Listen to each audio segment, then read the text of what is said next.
Hello, everyone. My name is Ben Woods. I'm a researcher here at Jobs with Justice and the coordinator of Labor Research Action Network. I want to welcome everyone to the webinar, What's Gig Got to Do with It? Algorithmic Management, Gig Work and Organizing. We're going to give 2 or 3 more minutes for people to start coming in. We still have quite a few people who are on now, actually, and more keep coming. So we'll be starting in probably about 2 or 3 more minutes.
Hello.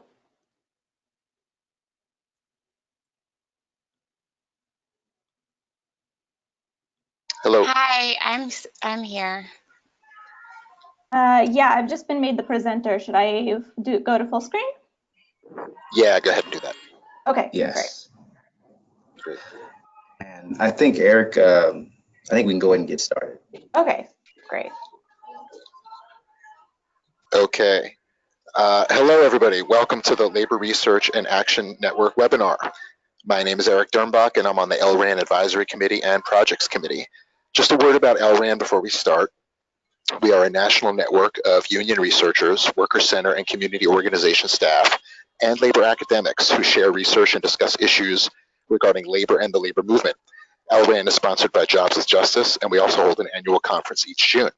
To find out more information or to join our network, please go to www.lranetwork.org. That's lranetwork.org. One of our ongoing projects is to hold these quarterly webinars on various issues of interest to the network. And we're very excited about today's topic, What's Gig Got to Do with It? Algorithmic Management, Gig Work, and Organizing. I understand that we had a lot of people sign up for this webinar. The panelists held this webinar at the last LRAN conference in Nashville, and we asked them to run it again for this webinar because we suspected there would be a lot of interest. I'd like to thank the panelists for agreeing to hold this session again. We have 4 speakers today, and we'll open it up for questions and discussions afterwards. When we begin the question period, if folks can just indicate that you have a question by pressing on the hand icon, then we'll enable you to ask it. With that, we'll get to it. I'll have the panelists introduce themselves as we go along, and we'll start with Alexandra at Data and Society.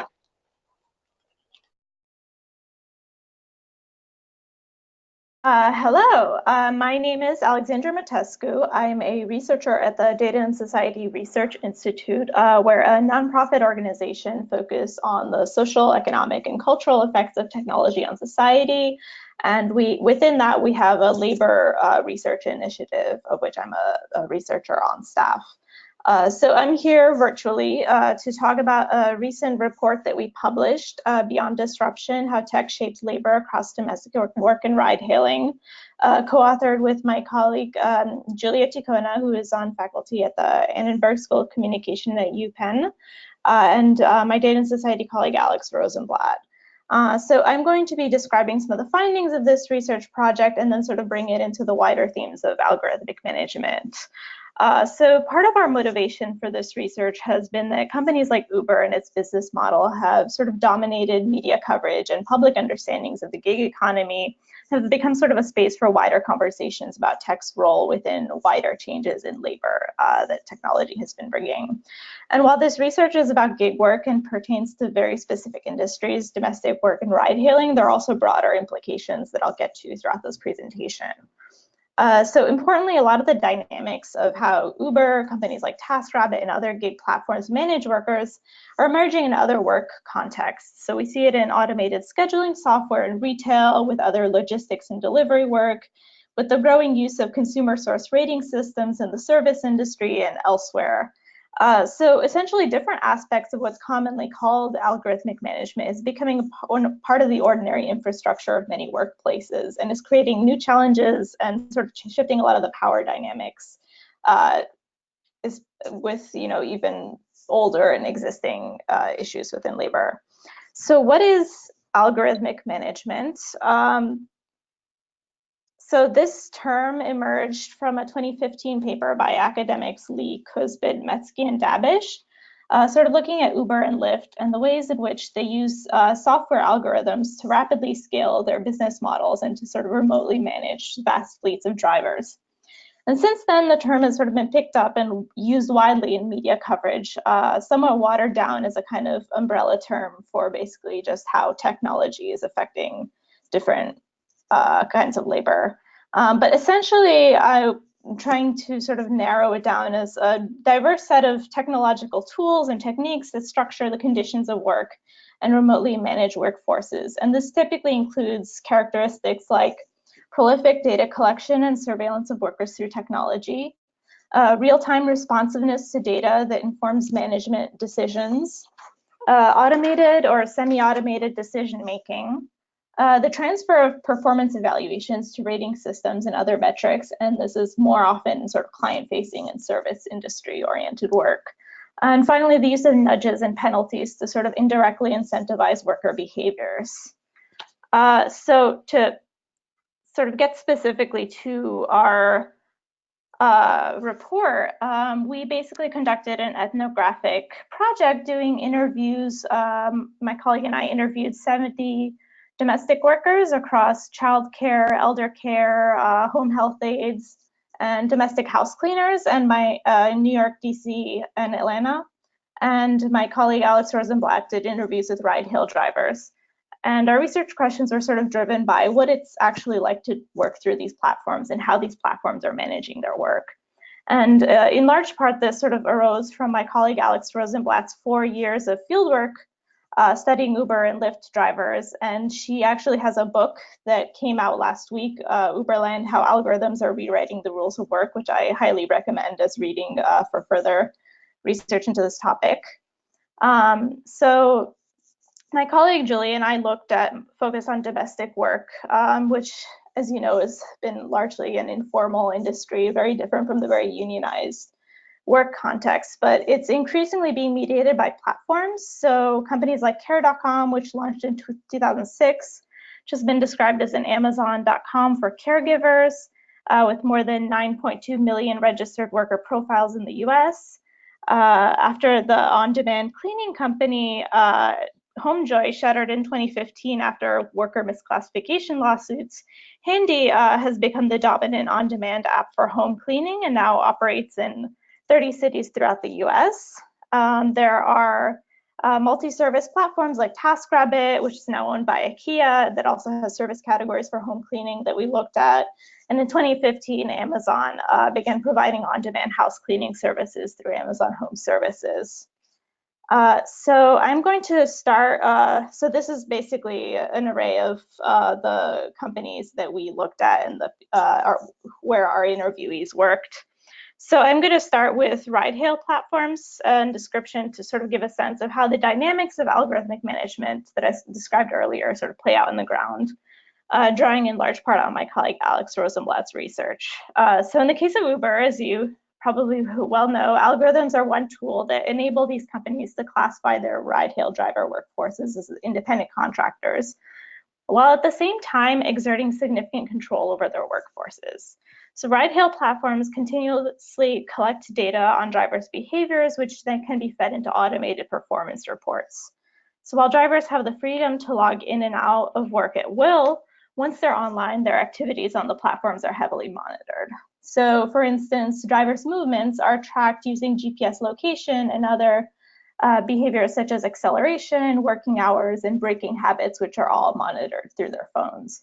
And importantly, data collection is not only used to evaluate drivers, but also to influence their behavior. So ride-hail platforms use a wide array of practices to incentivize workers to drive certain hours, to travel to surge areas where there's higher passenger demand, or to continue working rather than log off. So Uber's also experimented with kind of gamification mechanisms, so like game-like incentives through promotional rates and notifications sent to drivers' phones. So for example, a driver trying to log off the platform may receive a notification saying, you're $10 away from making X number of dollars in net earnings. Are you sure you want to go offline? And then finally, ride-hail platform companies intentionally create information asymmetries between drivers and the platform by basically withholding information. So for example, Uber and Lyft have passenger acceptance policies that don't inform drivers how much they'll earn before they accept a trip, to sort of deter them from rejecting rides that may not be profitable economically. So this goes back to the issue of managing workers without doing so directly. So moving on to sort of the domestic work context, I'm going to be talking mostly about the on-demand house cleaning app, Handy. Handy is a house cleaning app that works much like Uber, where a client can basically download the app, book a house cleaner, and then they show up at your door, and all the payment goes through the app. You can rate them, and it sort of functions in similar ways.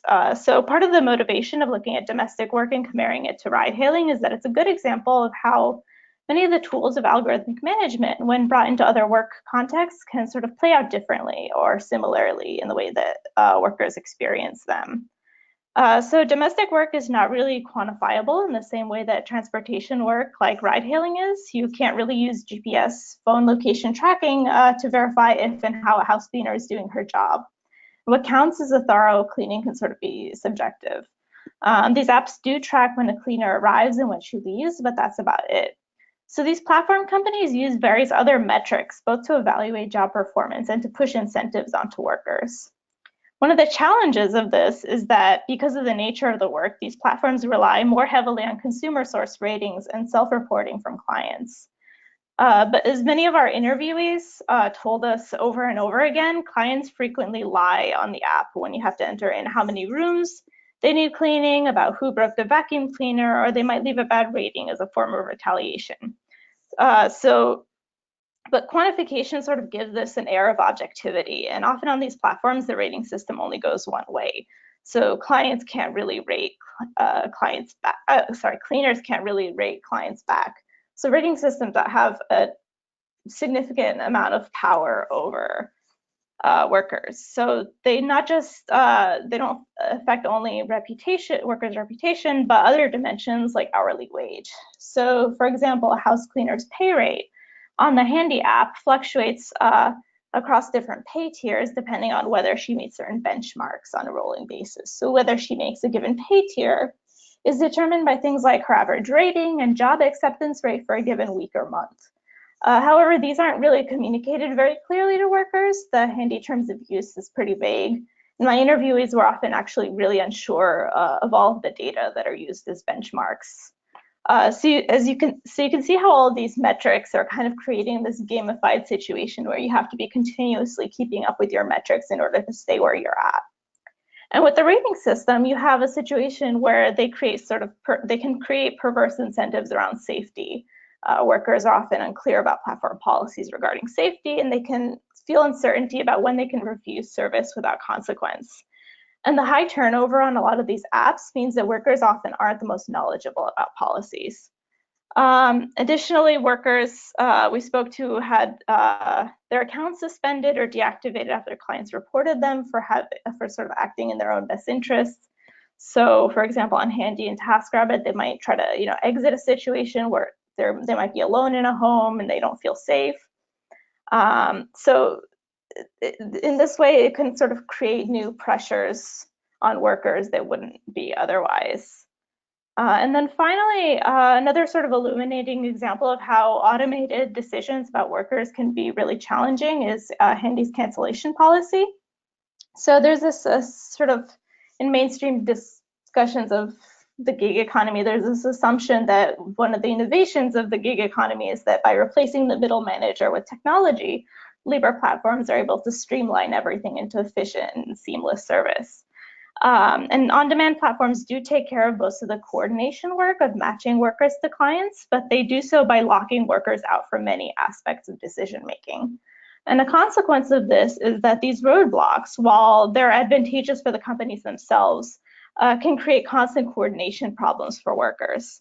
Or they may generate often unaccounted for labor on the part of workers. And in this way, platforms kind of conceal the amount of invisible work that they have to do to actually deliver this experience of seamlessness. There are two features in particular that are intertwined. Firstly, Handy only lets workers communicate with clients through the app within very small time windows, and they'll actually charge workers a penalty fee if they try to communicate with clients outside of the app. And secondly, as you can see on my slide presentation, they have a very strict cancellation policy. So here is a screenshot of the cancellation fee structure. On the right is a cleaner's pay log. So this person only made $15 on a cleaning after a past cancellation fee was taken out. And they still have $65 more in fees to pay up. So this is anytime you cancel a job that you were scheduled for, you get charged. So the automated penalties are applied, and it's very difficult to sort of challenge or explain the situation behind it, and workers can go into debt. They can try to challenge them through spending hours on customer service, try to explain their situation. A lot of people that we interviewed sort of try to do a kind of counter documentation as a way of challenging this by taking screenshots. In the Uber example, a lot of drivers use dash cams as a way of creating their own documentation that's different and separate from what the company has about them. And in these disputes, it kind of becomes this is what the system says versus this is what actually happened. And then finally, sort of to conclude, this is laying out of some of the themes and dynamics of where algorithmic management is kind of shaping a lot of the dynamics of issues that workers are facing. So surveillance and control, technology-enabled surveillance kind of creates new speed and efficiency pressures for workers. They might lock them out of important aspects of decision-making or using personal discretion. This is particularly, seen in a lot of the domestic work examples that I just spoke about. Transparency, it creates a sort of power imbalances that can be difficult to challenge without access to how these systems work and resources to adequately assess them. So one of the things that we saw with a lot of these gig workers is that they spend a lot of time in online forums talking to each other and sharing information and trying to piece together information about platform policies that are very difficult to see if you were just working on a platform on your own. And a lot of the policies you often only encounter on the job unless you share in other ways or try to download the client-facing app in order to get insight into it. So there's a lot of opacity that creates issues. Then bias and discrimination. If used to make decisions about workers, consumer source rating systems can introduce, discriminatory practices. This is not just in gig work, but it's increasingly in other forms of service industry work where rating systems are used, particularly in the restaurant industry, where like Ziosk tablets are used, where customers can rate their servers at the end of a meal. There's not much research on this, but reporting on it has shown that these rating systems can be one way to introduce bias, and they may influence like management decisions where servers may, it may be used to take away shifts or to fire people. And then accountability. So algorithmic management can sort of be used to distance companies from the effects of their business decisions. With gig work, the most obvious issue is the worker misclassification issue, but it's also spreading beyond what we typically think of as part of the gig economy. So, Amazon for a while has had its Amazon Flex program in more than 50 US cities, and then it's also spreading to other areas like grocery retail, where delivery platforms are being used or partnering with gig economy companies like Instacart. So for example, Target has acquired a delivery startup Shift. So the kind of accountability issues that are common to the gig economy are also, emerging in other work contexts. So that's all I have. Here is a link to our report and my contact information. And then I guess I will pass it on to the next speaker. Great, thank you, Alexandra. We have several speakers that are going to give the kind of a labor union perspective. First, we have Cassandra from the Teamsters.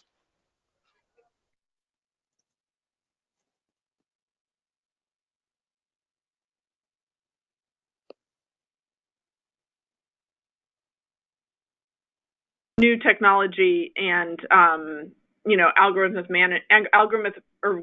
management in the collective bargaining environment, and when we're talking about bargaining and what I've seen in that, and then what I see is really the key things that new technology is enabling in the workplace and some of those challenges.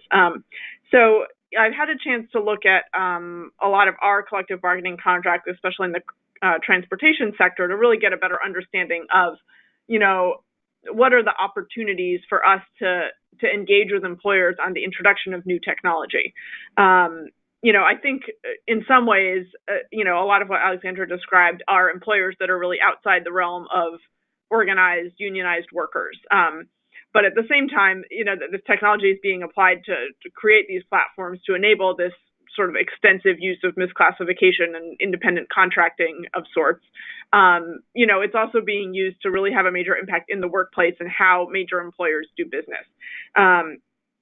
So I think that's a really important thing to keep in mind, and that, to the extent that unions are looking at how do we take on this new technology, where should we be paying attention, there's a few different places that I think we need to be going. One, I think we need to be paying attention to our contracts and to what kind of protections we have in our contracts to protect our members, to protect against subcontracting.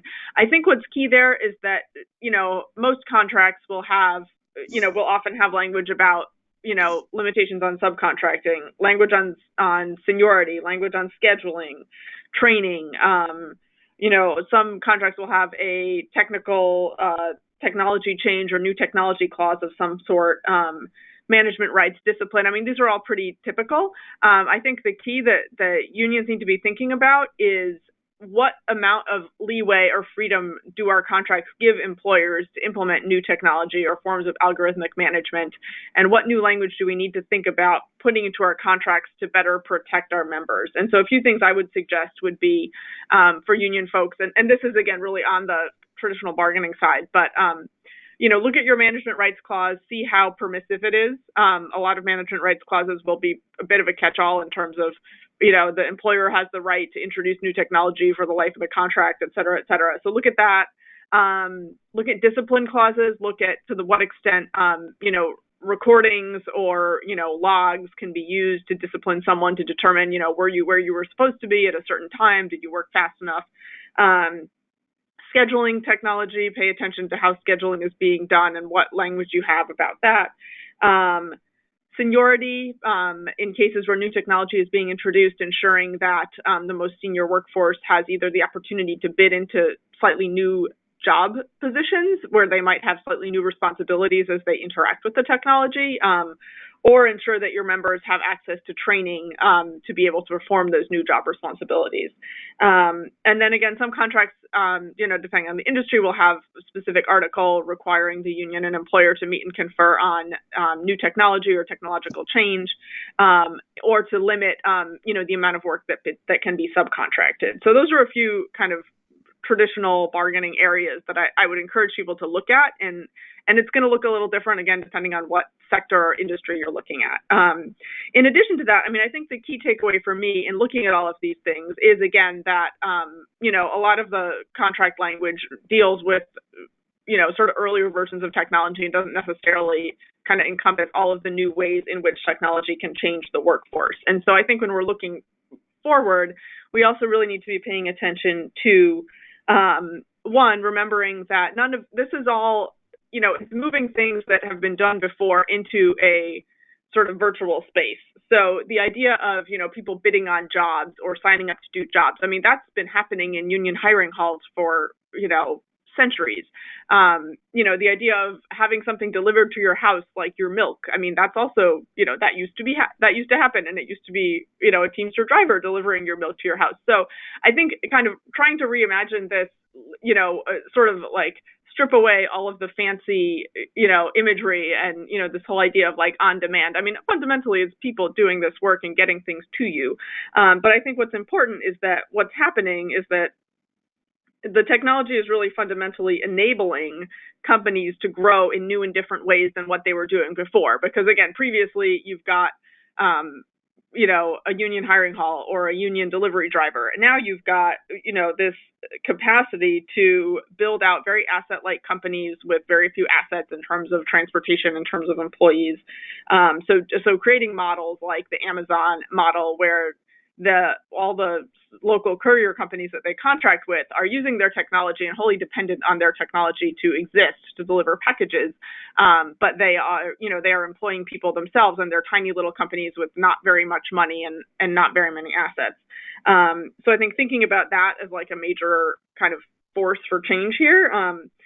Thinking about also how it really enables a degree of fragmentation and subcontracting that would be difficult to handle without this really enhanced level of algorithmic management and new technology that subcontractors and, small companies can use to kind of keep everyone streamlined. And so I think those are really the key things to be thinking about. And I think we need to be looking back again as we contemplate, for example, some changes in, who's a joint employer, who's the sort of, some unions will use the terminology economic employer, the employer who sort of ultimately calls the shots on like what your working conditions are and how you get paid, and really paying attention to how technology can kind of extend that, how many degrees of separation there may be between a worker and, who's really determining their terms and conditions of employment, and think about, again, get back to the historical roots of this type of on-demand service and explore further how we can really link the employers who are really having that impact on people's conditions to the workers who are using the technology and being impacted by it. So really getting it kind of a two-prong, paying attention to our collective bargaining agreements, protecting our members, as there are transitions to new technology so that we can mediate that process, but also really exploring what are the new opportunities here? How does this impact the way employers operate and do their business? What does that mean in terms of the impact on workers, and what are the opportunities to organize around that? And so with that, I'm going to pass it off to our next panelist, who is going to speak more to that last piece about, the shop floor impacts. Thanks. Hi, this is Shahari Arkowski with the Warehouse Worker Resource Center. Can you folks hear me? I'll presume so. I'm the co-director of the Warehouse Worker Resource Center. We're an organization in Southern California, working with non-union low-wage workers in the supply chains of big retailers like Amazon and Walmart.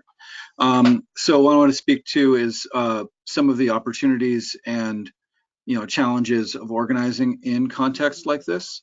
What we've been trying to do is over the last 10 years really understand how these technologies are being integrated into the existing forms of control in the non-union supply chains.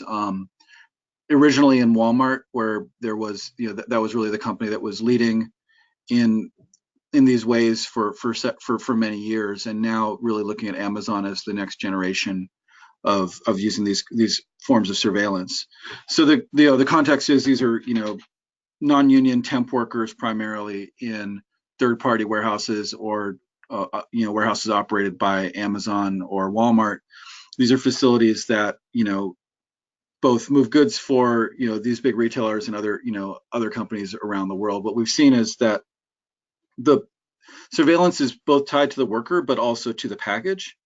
In these contexts, they're basically following and know exactly where each piece of goods, each item that you've ordered is being moved, and you see that obviously when you order an Amazon package and get it delivered to you.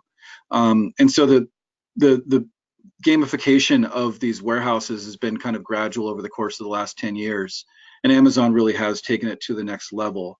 What we've seen is that originally about 10 years ago in some of these Walmart warehouses, we had these leaderboards of who's which workers are moving packages most quickly, who's able to be most efficient and hit their scores most efficiently. We've also seen that those scores are tied to workers. These are statutory employees, to their wages and to their ability to get additional work, especially for temp workers who want to be able to work the next day.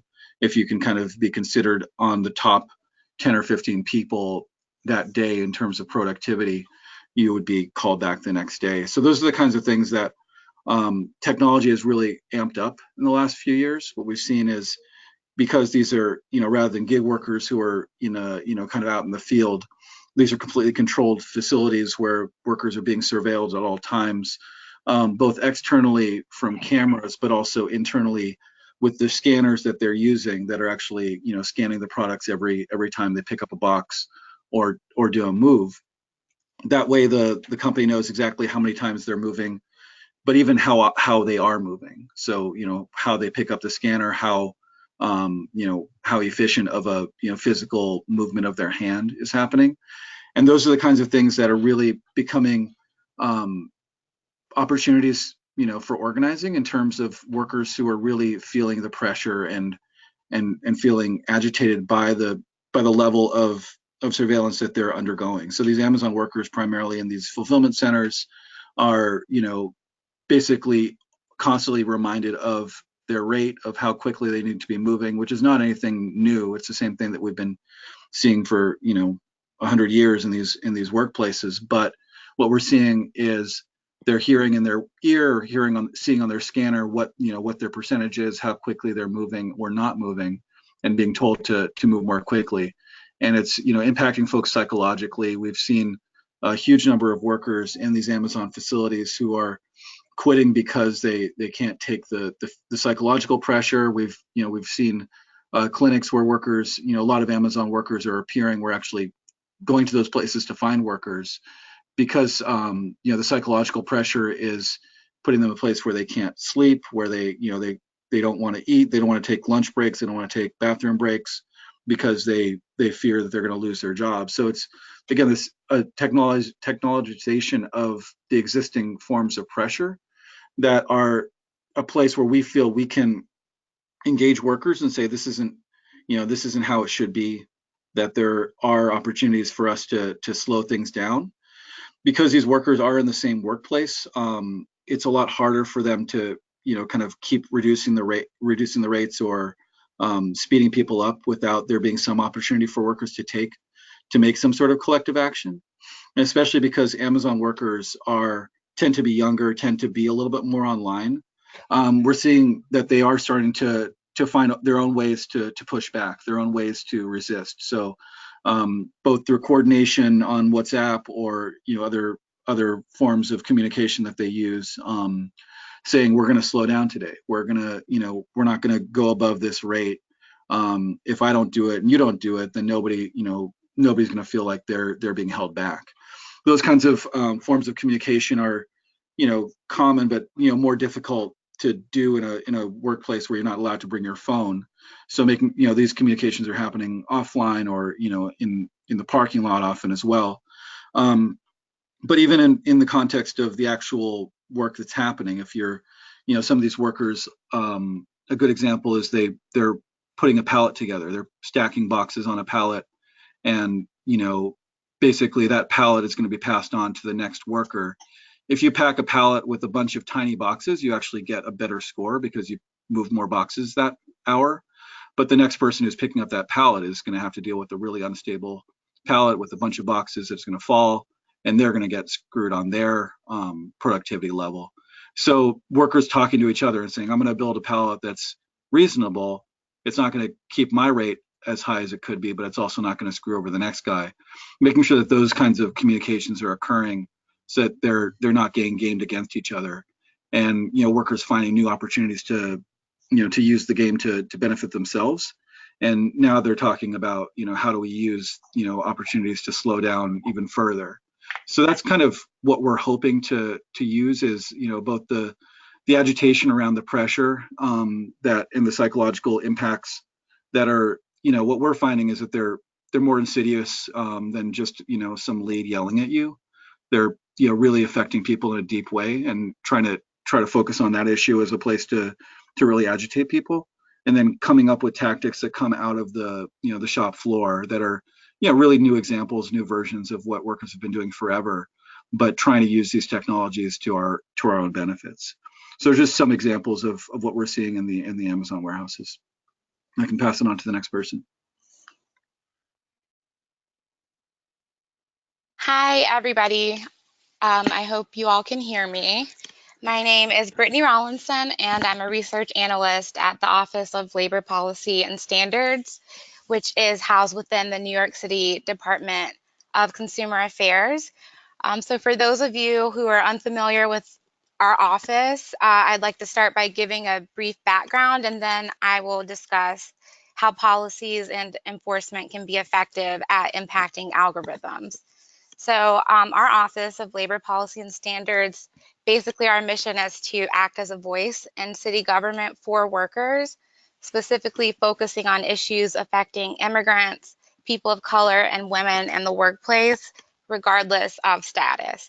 And we have a staff that's made up of attorneys, investigators, outreach and education specialists, intake specialists, and we also have research and policy analysts. So we have an interdisciplinary approach to this work, and we also collaborate with workers' unions and worker organizations. And our office is responsible for enforcing some key New York City workplace laws, such as paid sick leave. And then I'll talk about how some of our laws address these specific concerns that have been raised by algorithms. So one example of that is our Fair Work Week law. And as has been mentioned already, companies are increasingly using scheduling software to control workforces and maximize profits by using algorithms in these softwares to make sure workers are cut before the company has to pay overtime, for example. Because of this, fast food and retail workers have experienced increased volatility in their schedules, which disrupts the way they are able to make important decisions in their lives, such as making a budget or arranging childcare. So the Fair Work Week law is attempting to create stability for workers by countering this technology that's only meant to create efficiencies for companies. And it does this by ensuring that workers have more control over their schedules and have transparency and predictability when planning their lives.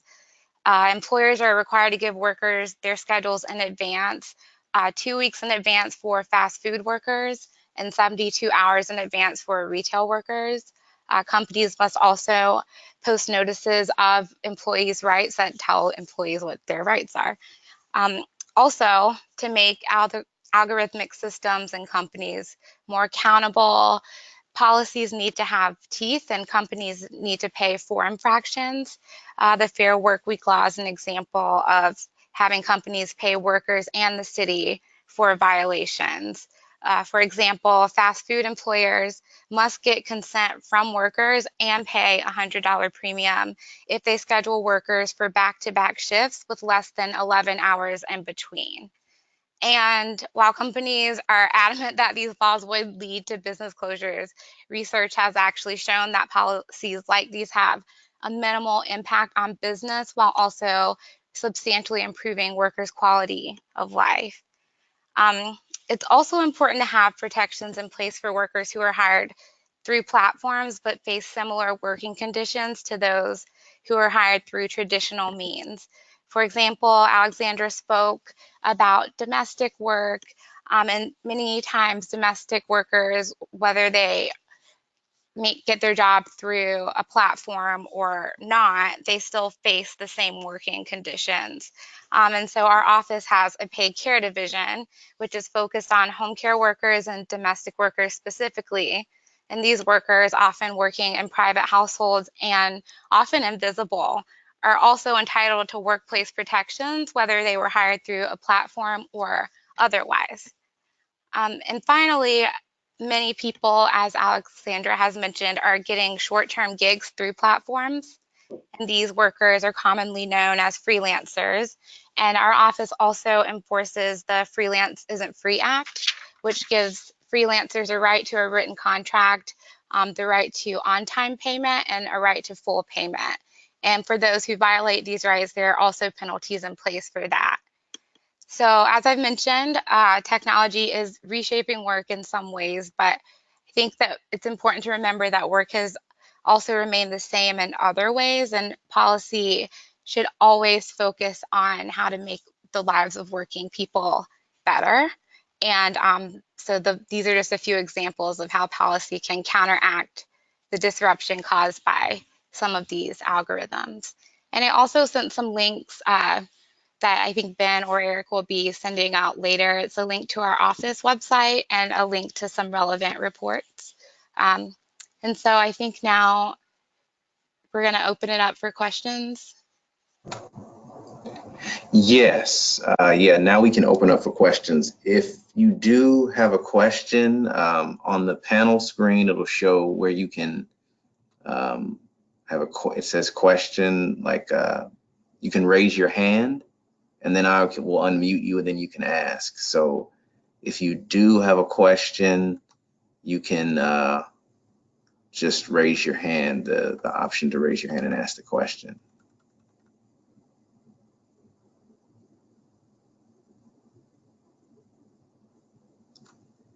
So Eric, did you have a couple of questions that you wanted to get out first?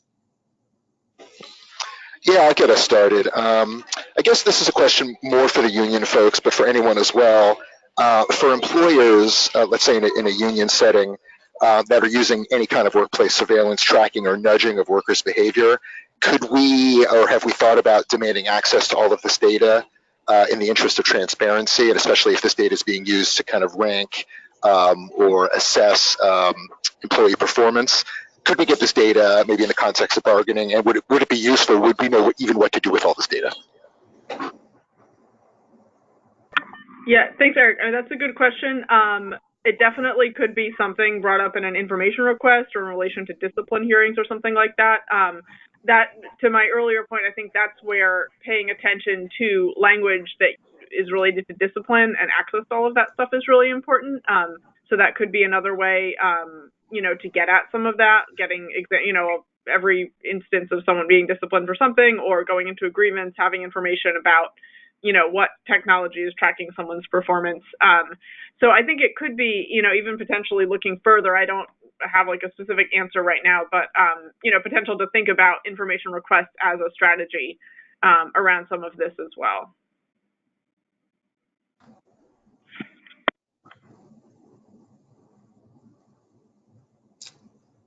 Okay, if no one else wants to respond, we do have some.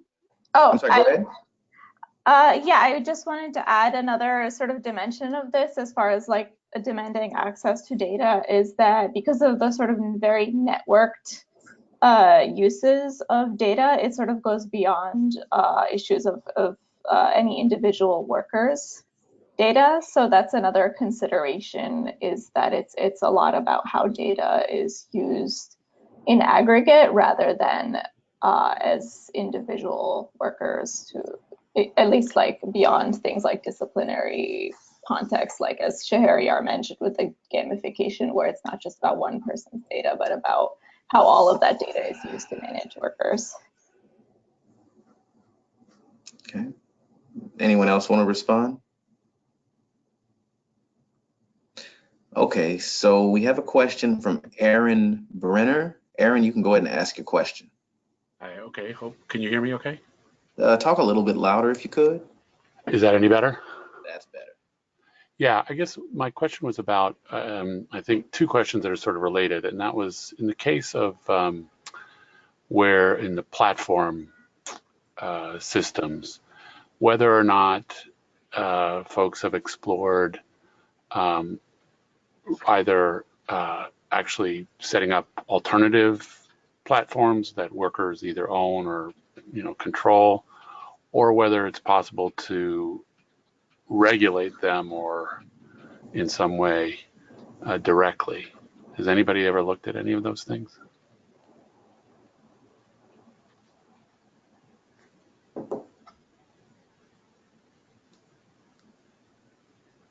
Okay. I guess not.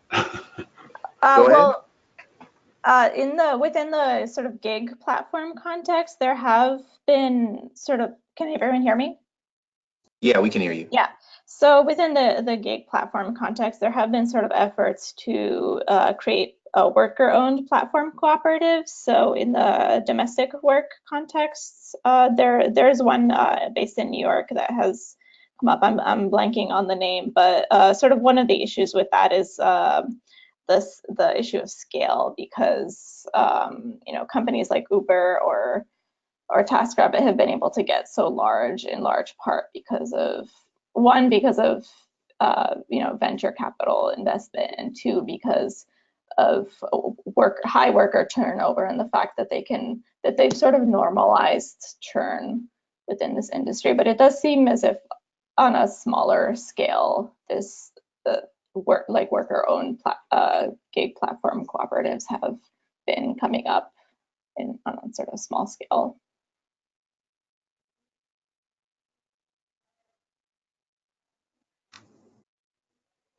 Does anyone else want to respond to the question?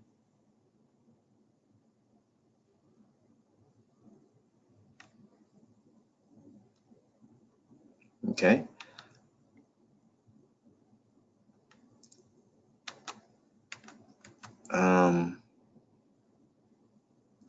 Okay, it looks like he just wants me to ask it, I guess. Hold on. So I guess this question is for Cassandra. Does IBT have a library of model language or a compendium of arbitration rulings to share that would help unionized workers deal with monitoring and performance discipline?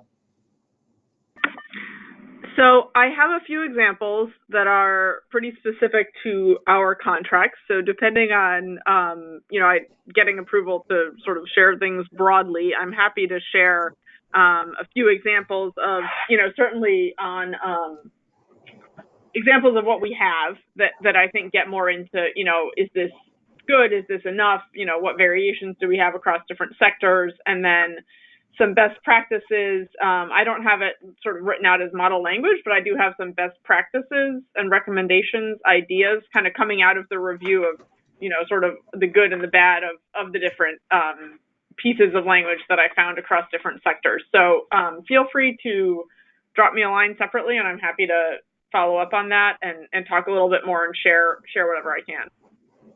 Okay, thanks, Cassandra.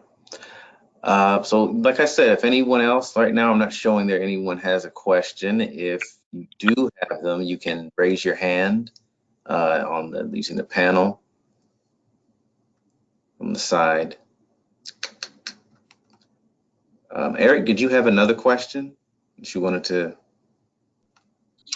Yeah, I've seen, I guess this is a question for anybody, maybe Alexandra, but other folks as well. I've seen, I think in the last year, a few articles about companies experimenting with implanting RFID chips into employees, like their hand, to supposedly, do things like make it easier to perform certain tasks or to buy something or to open a door. This is potentially dystopian, and it raises a lot of, obviously, some surveillance concerns, privacy concerns. I was just wondering if this is something a lot of employers are exploring and kind of where this was at.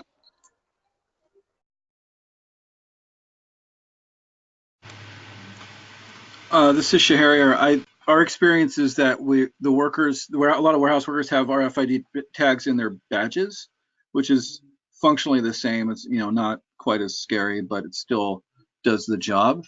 And a lot of our warehouse workers do walk around with some sort of technology equipment, whether it's a scanner or some other kind of some other kind of monitor that's on their belt. So that's kind of as far as we've seen it. We've heard, I think, again, Amazon is kind of the one that's testing the most. That I think in certain facilities they're testing out new things, like kind of a Google Glass kind of thing that you can put on your face and helps kind of scan things by looking at them. But I've just heard about that once in one facility in the country. So I think we're getting there, but most of the time it's actually not worth. They don't want to invest in a person like that. And so they'd rather just invest in the technology. So I think folks have maybe seen Amazon is kind of looking at physical Taylorism within how you move your body, because they've got enough pieces on your body that they can kind of tell how quickly you're moving and moving around. But there's a piece that's about watching people and how they move, and then there's a piece about kind of removing steps for the worker to be able to do a task. Those are the two different ways that we're seeing it in warehousing.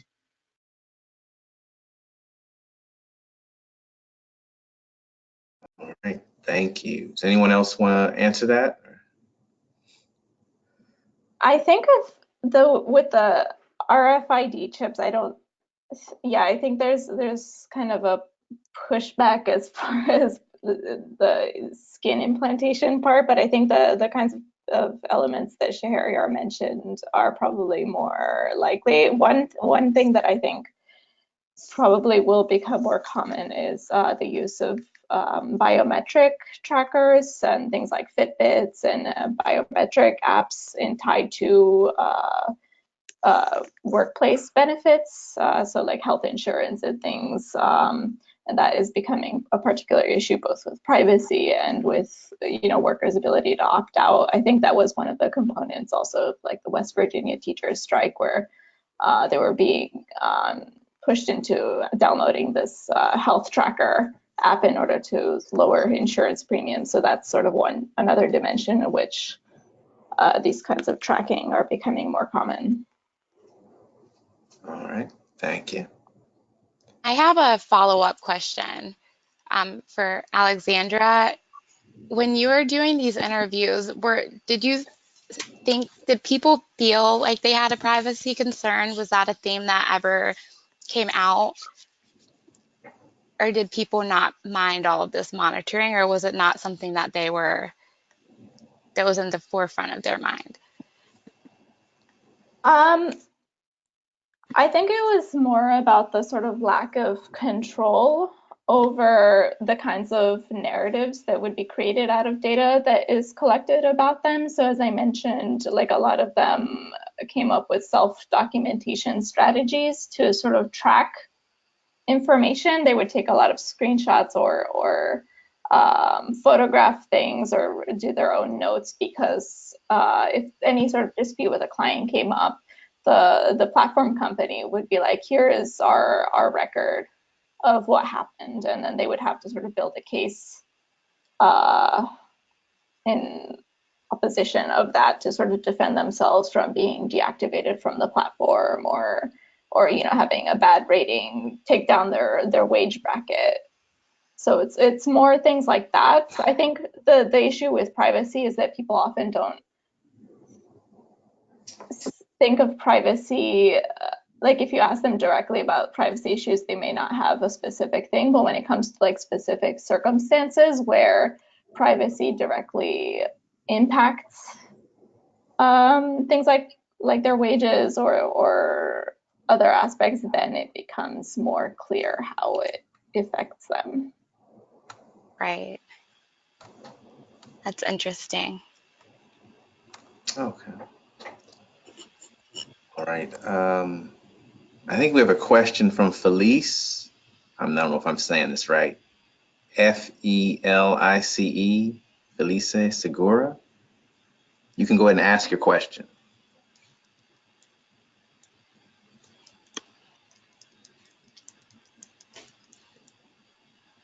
Okay, maybe they're shy, so I'll do it for them. What are the outcomes for workers that accrue debt through platforms? Do they usually work it off?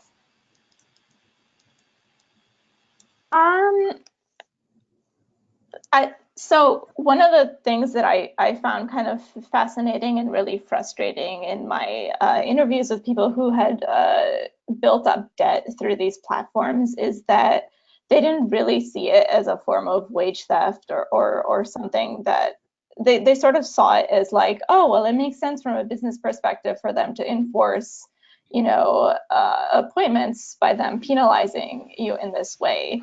So a lot of the people that I spoke to kind of like internalized that logic and said like, okay, I guess I will work it off, although it's often very unclear to them whether they could just like, delete the app off their phone and just like walk away. That was sort of unclear, but it was a common reason why people moved off of these apps. And right now the sort of gig platform ecosystem is large enough that people are kind of they can shop around and move from like Handy to TaskRabbit or another app, but there's the question of like once all of these apps get kind of saturated with workers, like what level of choice people have to move from them. And of course, this is a pretty small subset because not everyone is economically dependent on gig platforms and it's not their primary income, but the ones who are most invested in making their living off of platforms are the ones who get hurt the most by these kinds of policies. Okay. All right. Like I said, if anyone has any more questions, you can raise your hand through the panel, or some people are now just sending the questions to me. Either way. Right now, not showing anyone. Oh, okay, here we go. Maya Pinto? Yeah, hi. Question. Hi, this is Maya Pinto from NELP. This is a question for Cassandra.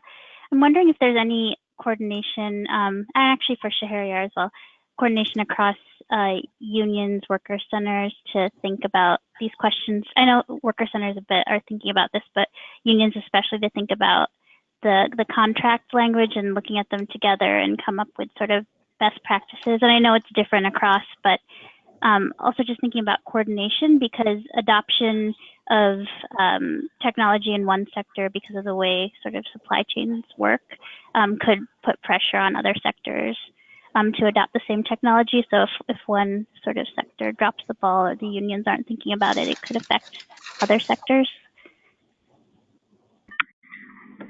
Yeah, Shahryar, do you want to take a first stab at that and then I can follow up? Nothing especially robust. I think it's more just kind of comparing notes and people talking to each other. I think even this this webinar is more formal and kind of organized, and the reports that folks have been reporting about today, that's most of what we see. And I think there's a real need for more coordination, especially among folks who are on the ground kind of dealing with this and looking for opportunities. So not anything we're especially deeply involved with. Yeah, I would say that I think, to your point, Maya, it's definitely worth exploring sort of deeper relationships as we're looking at these different different ways in which people are employed, but in some cases all essentially, being controlled by the same employer, the same piece of technology. It's definitely worth thinking through more and thinking through the different ways in which workers can be both protected by a collective bargaining agreement if they're union members, but also what other protections are available, what are other organizing models that can be used. But, more and more as we're looking at, the Amazon example, really thinking about kind of the broad reach that a company like that has using this type of technology to control and determine the terms and conditions of employment for a lot more people than just those who are actually getting a paycheck from them. Okay. All right. Any other responses? As well, does anyone else have other questions?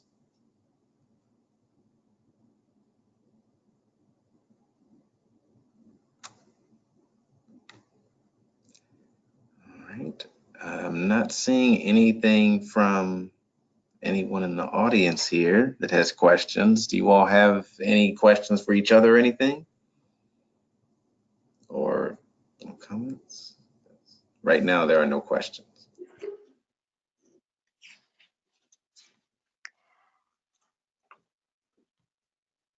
So if not, then I suppose, Eric, are you there?